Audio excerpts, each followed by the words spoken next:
接下盟主令吧。我一定会坚守我的责任。盟主，这是众望所归啊！就是。团长的，为了全人类的希望，立下誓言，去以武之苦。我骄傲的一届学生。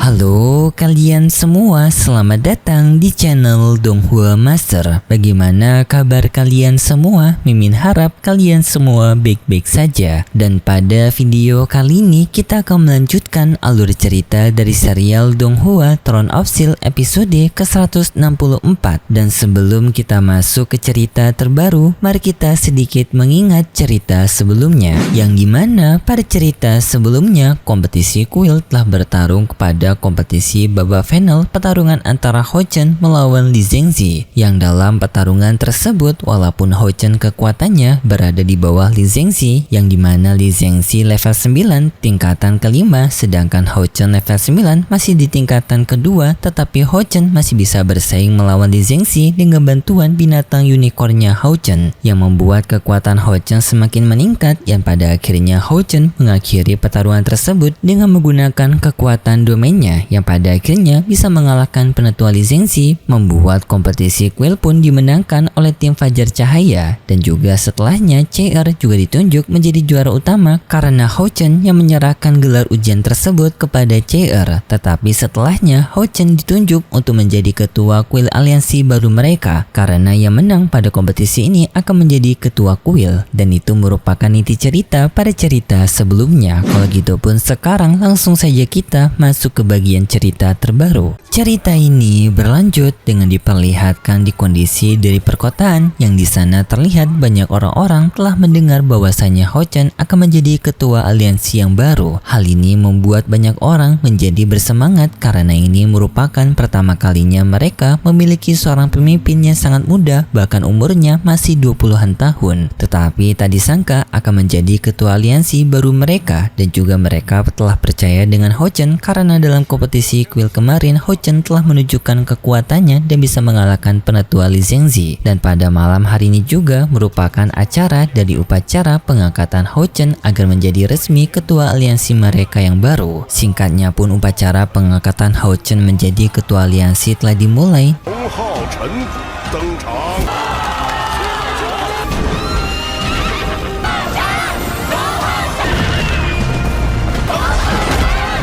Dan setelahnya juga Hou Chen muncul dengan tunggangannya yaitu binatang unicorn, dan setelahnya berhadapan dengan banyak orang yang berada di upacara tersebut, yang di sana banyak orang menyambut kedatangan Hou Chen dengan sangat meriah dan juga senang. Dan lalu pun Hou Chen diberikan token pemimpin aliansi mereka, yang dimana token ini menunjukkan bahwasanya sekarang ketua aliansi mereka akan berada di tangannya Hou Chen. Dan setelah Hou Chen menerima token tersebut, Hou Chen pun sekarang telah resmi untuk menjadi ketua baru aliansi mereka.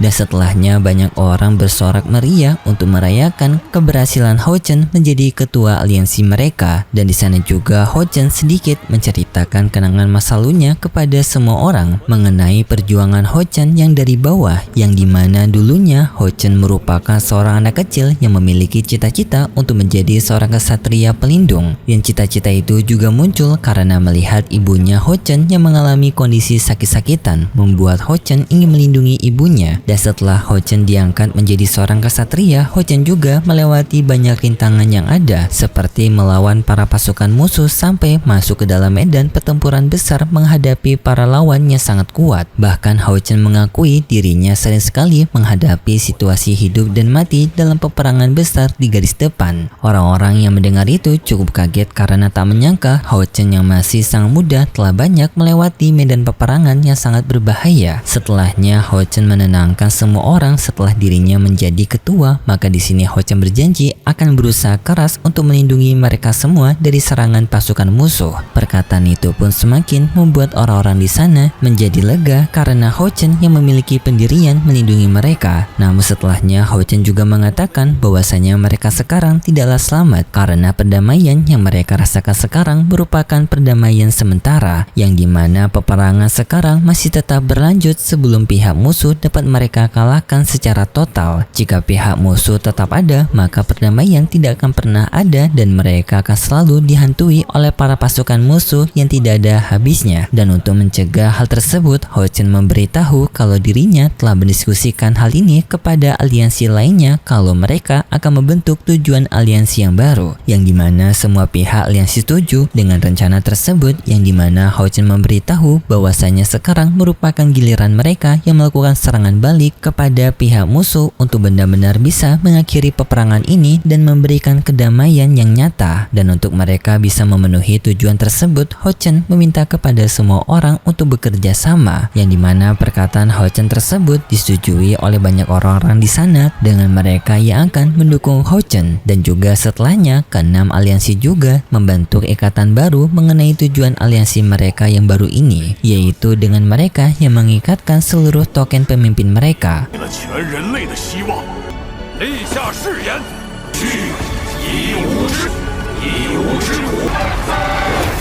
Dan setelahnya pun kita diperlihatkan dengan sudut pandang yang berbeda, yaitu orang-orang yang telah mendengar kabar mengenai ketua baru mereka, yaitu ketua Ho Chen, yang dimana semua orang yang telah mendapatkan kabar berita tersebut, mereka semua percaya kepada Ho Chen dan mereka semua merespon dengan sangat positif, yang dimana mereka juga ingin ikut bersama Ho Chen untuk turun ke medan perang besar menghadapi para pasukan musuh untuk bisa mendapatkan kemenangan yang sebenarnya. Artinya banyak orang setuju dengan kepemimpinan Ho Chen. Kemudian pun kita berpindah ke tempatnya Ho Chen bersama dengan anggotanya yang sekarang mereka melakukan rapat dengan para pemimpin aliansi. Mereka membicarakan bagaimana mereka memulai rencana mereka untuk melakukan serangan balik kepada pihak musuh. Ho Chen menjawab untuk tahapan pertama mereka harus menata ulang sistem formasi dari para pasukan mereka di setiap aula, yang dimana mereka menyimbangkan kekuatan dari setiap aula untuk bisa memberikan kekuatan tempur. Tetapi para penetua menganggap hal ini masih jauh dari cukup bagi mereka memiliki kekuatan yang dapat menyaingi pihak musuh. Ho Chen membenarkan hal tersebut, dan di sini Ho Chen berniat untuk mengikuti ujian dari Throne of Steel, yang dimana sekarang adanya 3 tahta yang kosong, dan di sini Ho Chen berniat untuk bersama dengan teman-temannya mengikuti ujian pengambilan dari Throne of Steel tersebut. Hal itu pun seketika membuat para penetua di sana cukup kaget, karena jika ketiga tahta itu bisa diisi, maka kemungkinan mereka akan memiliki 6 Throne of Steel, dan ini akan memberikan kekuatan yang besar bagi pihak mereka. Bahkan dalam sejarah mereka, yang para penetua mengakui jika ke-6 tahta itu dapat ikut peperangan besar, maka artinya akan memberikan kekuatan yang besar kepada mereka semua. Dan juga setelahnya, agar bisa mempermudah dari sistem organisasi mereka yang baru ini, Ho Chen akan berniat untuk menggunakan sistem parlemen, yaitu adanya ketua dan juga anggota parlemen, yang agar bisa mengatur lebih rapi lagi dengan adanya sistem parlemen ini. Para penetua setuju dengan usulan dari Ho Chen, dan agar bisa mempermudah sistem parlemen ini, di sini ketua Chen, yaitu ketua dari Istana Jiwa, berniat untuk memberikan kepemimpinan dari Aula Jiwa kepada cucunya, yaitu Ying Er, agar sistem mereka bisa lebih mudah terhubung bersama Ho Chen. Ketua Chen sendiri memberikan kepemimpinannya kepada Ying Er bukan karena Ying Er yang dekat kepada Ho Chen, tetapi karena Ying Er telah dianggap oleh ketua Chen merupakan kandidat yang cocok untuk menjadi penerusnya. Dan ketua Chen melihat sebelumnya dalam kompetisi Ying Er telah memiliki kekuatan yang jauh melampaui ketua Chen, yang dimana Ying Er sampai bisa membuka 12 gerbang summoner, bahkan ketua Chen hanya bisa membuka 2, dan ketua Chen yakin Ying Er akan menjadi penerus yang lebih baik daripada dirinya. Setelah itu pun Ying Er diangkat menjadi ketua dari Aula Jiwa yang baru. Tidak hanya itu, kakeknya CR juga memberikan kepemimpinan aliansi asasinya kepada CR juga, yang di sini sebenarnya kakek Kakeknya CR juga mengakui ia sebenarnya ingin menyerahkan kepemimpinan kuil assassin sejak lama kepada CR, tetapi tidak menemukan waktu yang cocok. Dan mumpung sekarang merupakan waktu yang cocok, kakeknya CR langsung menyerahkan kepemimpinan kuil assassin kepada CR, yang setelahnya pun CR telah resmi untuk menjadi ketua kuil assassin mereka yang baru. Tidak berhenti sampai di sana, ketua Ciu juga ingin mengundurkan diri dari jabatannya sebagai ketua, yang hal ini pun seketika membuat semua orang di sana menjadi cukup kaget dengan banyaknya para ketua yang mundur. Ketua Lin Zhenxi juga tidak setuju dengan banyak orang yang mundur karena di sini mereka baru membentuk aliansi yang baru. Jika para ketua mundur, maka hal itu berkemungkinan untuk merusak aliansi mereka yang baru ini. Tetapi ketua Ciu menjawab bahwasanya ia sebenarnya sama seperti kakek-kakek lainnya. Ia juga sebenarnya telah memikirkan hal ini untuk menyerahkan kepemimpinan dari Warrior Hall kepada generasi yang baru, yaitu Wang Yuan. Bahkan sebelum rapat ini dimulai, yang dimana ketua Ciwu sudah mengakui kalau Wang Yuan merupakan kandidat yang sangat cocok dan tidak bisa digantikan oleh siapapun. Apalagi Wang Yuan telah banyak berkontribusi dalam Warrior Hall mereka, yang kontribusi itu sangatlah besar dan juga berjasa, yang memberikan banyak hal menguntungkan bagi Warrior Hall mereka. Dan atas semua jasa tersebut, Wang Yuan diakui oleh ketua Ciwu sebagai calon yang cocok. Wang Yuan menerima jabatan tersebut, yang lalu pun Wang Yuan menjadi ketua baru dari kuil Warrior. Dan juga setelahnya, Hao Chen menganggap semua pertukaran ketua telah usai, dan di sini mereka bertuju akan menjadi ketua parlemen yang baru. Tetapi setelahnya Duan menemui Hao Chen dengan memberitahu bahwasanya ia ingin keluar dari tim Fajar Cahaya. Tetapi bukan karena Duan membenci kelompok ini, namun Duan ingin kembali ke kelompok lamanya, yang juga untuk mempersiapkan peperangan besar mereka. Hao Chen memahami hal tersebut. Hao Chen menerima kepergian Duan, dan juga setelahnya teman-temannya Hao Chen juga memberikan ucapan selamat tinggal kepada Duan, sambil mereka juga memberikan semangat kepada Duan, dan setelahnya pun Duan pergi dari sana. Kemudian kita berpindah dengan Hao Chen yang diberitahu oleh kakeknya mengenai kondisi dari ibunya Hao Chen yang telah pulih. Hal itu membuat Hao Chen penasaran dan Hao Chen ingin bertemu dengan ibunya. Setelahnya pun Hao Chen pergi menemui ibunya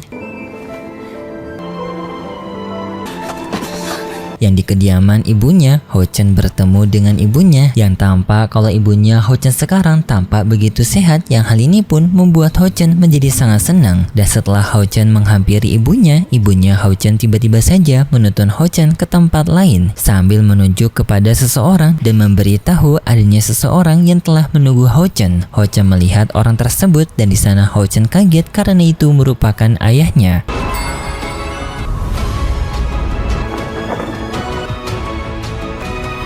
Tetapi sayangnya setelah itu cerita dari serial Donghua Throne of Steel episode ke-165 bersambung. Dan untuk cerita selanjutnya kita akan melanjutkannya lagi di minggu depan besok. Dan seperti biasa Mimin mengingatkan kalau cerita ini merupakan cerita dongeng fiksi yang hanya bertujuan sebagai penghibur saja, yang berasal dari karangan novel, tidak ada hubungannya dengan dunia nyata ataupun menyinggung keimanan kita. Jadi diambil yang baik-baiknya aja, yang buruk ataupun gak guna silakan dibuang. Kalau gitu pun terima kasih buat kalian semua yang sudah menonton video ini sampai akhir. Jika kalian suka dengan video kali ini, bisa beri like serta subscribe dan sampai jumpa di video selanjutnya. See ya!